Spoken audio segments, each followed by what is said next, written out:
Bonjour à tous. On commence ce tour de la presse sportive en France avec la une du journal Le Progrès.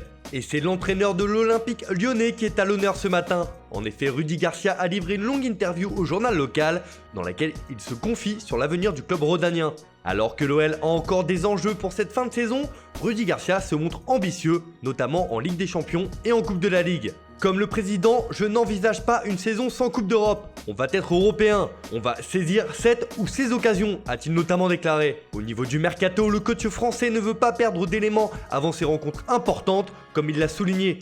Ce qui m'inquiète, c'est de perdre un joueur juste avant la finale contre Paris ou le match contre la Juventus. Il n'y a que ça pour un coach. Plus les choses se passent tôt et mieux c'est. Et sinon, il faut que ça arrive une fois que nous aurons gagné un titre. Et là, nous commencerons vraiment la saison prochaine. Parce que pour l'instant, on finit celle-ci. On part en Espagne où l'Atlético de Madrid conforte ses espoirs de Ligue des Champions pour la saison prochaine après avoir battu Majorque 3-0. Les Colchoneros sont 3e de Liga et restent invaincus depuis la reprise. Mais ce matin, c'est bien le gardien du Real Madrid qui fait la couverture du journal Marca. En effet, Thibaut Courtois met enfin tout le monde d'accord à Madrid.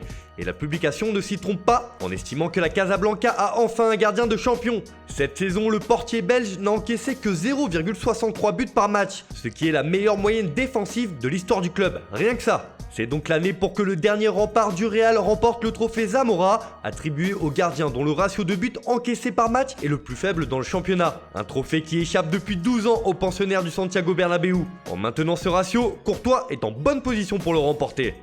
Toujours dans la péninsule ibérique, les tensions entre Lionel Messi et le FC Barcelone font encore les gros titres. L'Argentin est en couverture du journal AS qui indique que Messi doute et c'est le Barça qui tremble. Selon le journal, il y a plusieurs raisons à la colère du numéro 10 Blaugrana. En effet, le sextuple Ballon d'Or serait excédé par la gestion calamiteuse de sa direction. Entre le transfert raté de Neymar l'été dernier, le Barça Gate, les divergences sur les baisses de salaire et les mauvais choix d'entraîneur auraient fini de lasser Lionel Messi. Le crack barcelonais aurait donc mis un frein quant à une éventuelle prolongation de contrat. La direction du club, elle, fait la sourde oreille et indique qu'elle n'est pas au courant de la colère de son joueur. Pourtant, l'Esportiu fait aussi sa une sur les doutes de Messi, car l'Argentin ne sait pas s'il est encore dans un projet ambitieux dans ce club. Le journal catalan évoque même une possible retraite du joueur dès 2021, à l'âge de 34 ans. Rien ne va plus donc entre le Barça et Lionel Messi. Le Barça fait aussi parler de lui, mais avec du mercato. En effet, le club catalan veut s'attaquer au défenseur de Manchester City, Eric Garcia.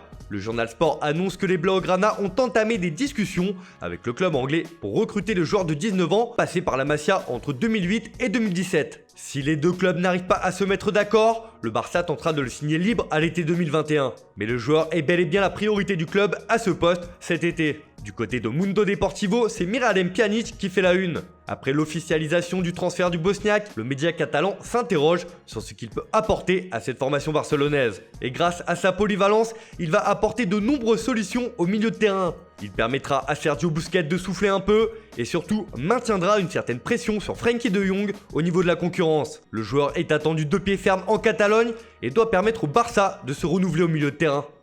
On termine ce tour de la presse en Italie où c'est un samedi sous haute tension, titre la Gazzetta dello Sport. La Serie A pourrait connaître effectivement un véritable tournant cet après-midi puisqu'il y a un véritable choc avec le derby de Turin entre le Torino et la Juve et entre la Lazio et l'AC Milan. Le Torino et le Milan peuvent jouer les troubles fêtes pour les équipes qui jouent le titre et les prétendants au sacre final n'auront pas le droit à l'erreur. Jusqu'au bout, la Serie A s'annonce passionnante cette année. Pour être complet sur l'actualité au niveau du mercato, sachez que Loïc Rémy quitte le LOSC. L'attaquant français devrait rejoindre dans les prochains jours le club de Benevento en Italie. Après Tanguy Kouassi, le PSG perd un autre grand espoir de son centre de formation, puisque Adil Aouchiche a annoncé son départ du club de la capitale sur son compte Instagram. Enfin, Gabriel Martinelli a prolongé son contrat avec Arsenal. Voilà, c'est tout pour aujourd'hui. Merci de votre fidélité. On se retrouve dès demain pour une nouvelle revue de presse.